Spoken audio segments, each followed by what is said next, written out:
નમસ્કાર, અમારી news channel news for Kathiawad ને લાઈક કરો, શેર કરો અને સબસ્ક્રાઇબ કરો. News for Kathiawad. નમસ્કાર. પૂર્વ મંત્રી જવાહર ચાવડાએ આજે માણાવદર ખાતેથી બેરોજગાર સહાયતા અભિયાનની શરૂઆત કરી છે. માણાવદર વિધાનસભામાં માણાવદર, વંથલી અને મેંદરડામાં આ પ્રકારની સહાયતા અભિયાન જવાહર ચાવડા દ્વારા શરૂ કરાતા વિધાનસભાના બેરોજગાર યુવાનોમાં એક નવી આશાનો સંચાર થયો છે. બેરોજગાર સહાયતા અભિયાન વિધાનસભા મતવિસ્તારના યુવાનોને રોજગારી માટે મહત્વનું સાબિત થશે તેવો વિશ્વાસ વ્યક્ત કર્યો હતો અને સાથે જવાહર ચાવડાએ તેમના વિરોધીઓ સામે સમય આવે જવાબ આપોઆપ મળી જશે તેવો હસીને પ્રત્યુત્તર આપ્યો હતો.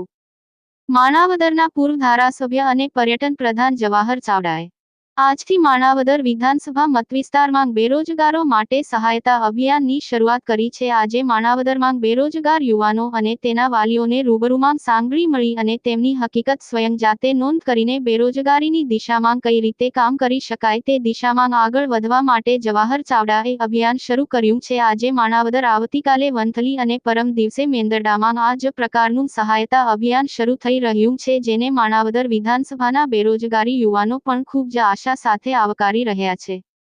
પાછલા કેટલાક સમયથી જવાહર ચાવડા અને ભાજપના સ્થાનિક નેતા અને ધારાસભ્ય સામસામે હોવાની વિગતો માધ્યમોમાં પ્રગટ થતી રહી છે, ત્યારે સમગ્ર મામલા પર જવાહર ચાવડાએ હસીને પ્રત્યુત્તર આપતા જણાવ્યું હતું કે સમય આવે તમામને જવાબ મળી જશે. તેઓ તેના અભિયાનમાં આજથી કામ શરૂ કર્યું છે અને સમગ્ર જૂનાગઢ લોકસભા સીટ પર આ જ પ્રકારે કામ થવા જઈ રહ્યું છે. રાજ્ય અને કેન્દ્ર સરકારની યોજના યુવાનોને રોજગારી કઈ રીતે આપી શકાય તે બાબતના સૂચનો પણ તેમના દ્વારા એકત્ર કરવામાં આવી રહ્યા છે અને આગામી દિવસોમાં બેરોજગાર યુવાનો પાસેથી મળેલા સૂચનો રાજ્ય અને કેન્દ્રની સરકારને મોકલીને બેરોજગારી કઈ રીતે દૂર કરી શકાય તે દિશામાં તેઓ કામ કરશે. આજનો અમારો પહેલો દિવસ છે રોજગાર સહાયતા અભિયાન હેઠળનો. તો એનો પાર્ટ 2 પ્રોજેક્ટ હોઈ શકે. પહેલો પ્રોજેક્ટ વિચારનો હતો. આજે રૂબરૂ બધાને મળવા નીકળો છું.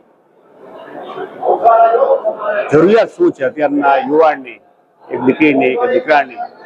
રોજગારી લક્ષી યોજનાઓ સરકારની કોઈ ચાલતી હોય છે, પોતાને પ્રાઇવેટ કોઈની હોય છે, કોન્ટ્રાક્ટ બેઝની હોય છે. એની ડિમાન્ડ પોતાની એક બાળકને એક કામ માટે શું હોઈ શકે છે તેનો મૂળ સ્ટડી ચાલુ છે. સ્ટડી એટલે છે જો જ આપણે તે પ્રશ્નો સમજતા પૂરો ન હોય તો હલની વાત કેવી રીતે કરવી. એટલે પેલા પ્રશ્ન છે કે નહીં છે, તો કઈ કક્ષા સુધીનો છે, કઈ હદ સુધીનો છે, એની માગણી, લાગણી, ભવિષ્યની શું છે એ બાળકની, તેની જો જાણકારી મને મળી શકે તો એની રજૂઆત હું કરી શકું.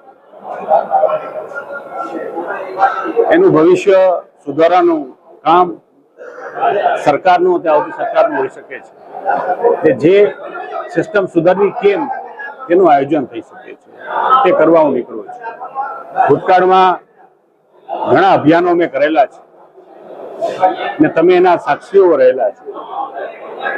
ડાર્ક ઝોનનું હતું, હું માનું છું ગુજરાતનું 57 તાલુકાનું, ને તે વખતે પણ બધા કહેતા હતા કે આ કરે છે પણ થશે નહીં. 3 વર્ષની લડાઈ ચાલી. આપણે 3 વર્ષની અંતે 2012માં, 2009 થી 2012 3.5 વર્ષ સુધી આપણી લડાઈ ચાલી હતી. 3.5 વર્ષના અંતે સરકારે ડાર્ક ઝોન આ વિસ્તારમાંથી ઉઠાવવો પડ્યો હતો, જેના કારણે અત્યારના ખેડૂતોને મળે છે અને ગુજરાતના 57 તાલુકાના ગરીબોને લાભ મળે છે. એટલે લોકશાહી જાગૃતિ અભિયાન, જુનાગઢના શહેરના 600 કરોડ પાછા આપો અમને, તે આ વિસ્તારના પાક વીમો માટેનું, અમારા જમીન ધોવાણ માટેનું, અમારા લીલા દુષ્કાળ માટેનું, ખેડૂતો માટેનું, અને છેલ્લે 2012માં ચાલુ કરેલું મારું BPL સહાયતા અભિયાન ને એને અભિયાનને છેલ્લે હાઈકોર્ટ સુધી લઈ ગયા, PIL કરી, અને જેને કારણે જુનાગઢ જિલ્લા, સોમનાથ જિલ્લાના ગરીબો, વંચિતો, દલિતોને 75,000 ઉપર કુટુંબોને એનો લાભ મળ્યો. આ ભૂતકાળમાં કરેલા કામો એટલે કેવા જરૂરી છે કે આ કોઈ ઢીંડક નથી. આ યોજનામાં સરકારી ચાલે છે, એમાં સુધારો શું થઈ શકે અથવા વધારે ઉપયોગી કેમ થઈ શકે તે બીજા હેઠળ કામ ચાલુ કરેલું છે. ને આ કોઈ 2-4 દિવસમાં કામ પૂરું થયું કામ પણ નથી. જે પ્રશ્નો આખા સમાજને નડતો હોય તે દૂર કરવા માટે પાયાથી સુધારો કરવો પડે છે. તે પાયો સુધારો કેમ તે વિચારણા કામ ચાલુ કરવામાં આવેલું છે. હું માનું છું કે બધાની વાત સાંભળીને એનો વ્યાજબી નિરાકરણ થઈ શકે ત્યાં સુધી એમ પહોંચીશ. જોરભાઈ જોવા જાય તો ક્યાંય લાગે છે કે સરકાર રોજગાર ક્ષેત્રે ક્યાંય પણ ક્યાંક કામમાં છકી રહી ગઈ હોય તે હજી કેવું પ્રાઇમરીમાં અઘરું પડે, કારણ કે જ્યાં સુધી હું સાંભળું ને એની ડિમાન્ડ શું છે ત્યાં સુધી હું કહી નહીં શકું. હું ધારો કે સરકારની ખામી હોય કે ન હોય, કેન્દ્ર સરકારની ગુજરાત સરકારની હોય અથવા કોઈ નવી સ્કીમ બનાવવાની હોય, એ જાણકારી પ્રજાને લીધા પછી જ કહી શકીએ આપણે. ખાસ કરીને હમણાં 2 દિવસ પહેલા આપની ઉપર આક્ષેપો થયા છે, દિનેશભાઈ કટારિયા, અરવિંદ લાડાણી આક્ષેપો થયા છે, ગંભીર પ્રકારના છે. આક્ષેપો તો બધી કરવાની છૂટ હોય છે, પણ મારું રોજગાર સહાયતા અભિયાનમાં સિવાય કોઈ ચર્ચા આપણે કરવી નથી. બાકી ચર્ચા હાલવા દીવો ખબર પડી તો ડાયવર્ટ કરવા માટે પ્રોસેસ છે. અચ્છા, એટલે સમય આવે આપ બોલશો છે લાગે છે? હા, સમય. જવાહરભાઈ, આપ આટલો સમય આ વિસ્તારમાં ધારાસભ્ય રહ્યા છો, તો અત્યારે રોજગાર સહાયતા અભિયાન લઈ આવવાનું કારણ શું? ના, સમયસર ચાલતો આટલા આયોજન કરેલા છે ને, અભિયાનો કરેલા જ છે. અભિયાન મારા ચાલુ હોય છે, તમારા ધ્યાનમાં હમણાં આવેલું છે. અચ્છા, જવાહરભાઈ, આગલા અભિયાનમાં આપ ક્યાં હતા કે નહોતા એમ? આ બે બોલ્યામાં અભિયાનમાં તમે ક્યાં હતા? બાકીના બધા હતા, આપ નહોતા. અચ્છા જવાહરભાઈ, આપ નજીકના ભવિષ્યમાં આમ આદમી પાર્ટીમાં જશો તો એવા ઇંધાણ ખરાબ? હું માનું છું આ બધા વિચારો, આ વાતો ચાલે છે, પણ એમાં હું કોઈ જગ્યાએ એમાં સહમતિ પણ નથી આપી. અત્યારે કોઈ વિચાર પણ નથી. મારો વિચાર ફક્ત પ્રજાને સ્થાયી રોજગારી કેમ મળી શકે તે વિચારણા કામ ચાલે છે. આપના ઠેકેદારો જોઈન્ટ થયા છે, જે આપના અંગત ઠેકેદારો થયા. મેં પણ તમારા મારફત આવા સાંભળી હતી. એનો ભાઈ 2 મહિના પહેલા ભાજપમાં જોઈન્ટ થયો, રાજુ ભેડા, ત્યારે કોઈ એમ ન કીધું જવાહરભાઈ નો એક ઠેકેદાર ભાજપમાં ગયો, વાત ન કરીએ. આ એનો સાઢુ, એનો જ સગો સાઢુ એ આપમાં ગયો, તમારે ચર્ચા કરવા બેઠા. નમસ્તે, મારું નામ નવલાણી કોમલ છે. હું અહીંયા જરભાઈ ચાવડાના શું કહેવાય નોકરી રોજગાર અંતર્ગત અભ્યાસ અંતર્ગત આવેલી છું, અને મારું ગ્રેજ્યુએશન લાસ્ટ યર કમ્પ્લીટ થયેલ છે, અને MSW રનિંગ સ્ટુડન્ટ છું હું. અને આજે ફોર્મ આજે ભરાવેલો છે, એથી મને એવી આશા છે કે આગળ છે ને મારે સ્ટડીઝમાં, મારા અભ્યાસમાં મને એના માટે ખૂબ જ હેલ્પ મળશે.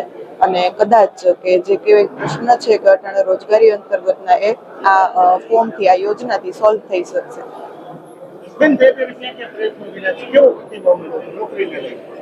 નોકરીને લઈને એવું લાગે છે કે ભાઈ સિટી ને વિલેજમાં છે ને નોકરીનો બહુ જ શું કહેવાય ભેદ લાગે છે. એ જ જોબ, એ જ નોકરી, પણ શું કહેવાય વિલેજમાં એનો શું કહેવાય પગાર ઓછો છે, કે જેનાથી વિલેજમાં કોઈ ટ્રાય કરતું નથી.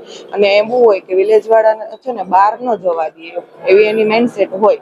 તો કદાચ વિલેજ ને સિટીને મળી શું કહેવાય ભેદ ખતમ થઈ જાય અને સિટી વિલેજ છોડીને નોકરી જે છે એને પ્રાધાન્ય મળી જાય તો કદાચ એનો પ્રશ્ન સોલ્વ થઈ શકે એમ. અચ્છા, જવાહરભાઈના અભિયાનને બેન કઈ રીતે મૂલ્યો છે, કેવું લાગે છે? જવાહરભાઈના અભિયાનની ટ્રાય તો ખૂબ જ સરસ છે, અને આનાથી કદાચ થઈ જાય તો અમારા જેવા ઘણા બધા વિદ્યાર્થીઓનું ભવિષ્ય સુધરી જાય. જી, મારું નામ મેઘ જીવનાણી છે.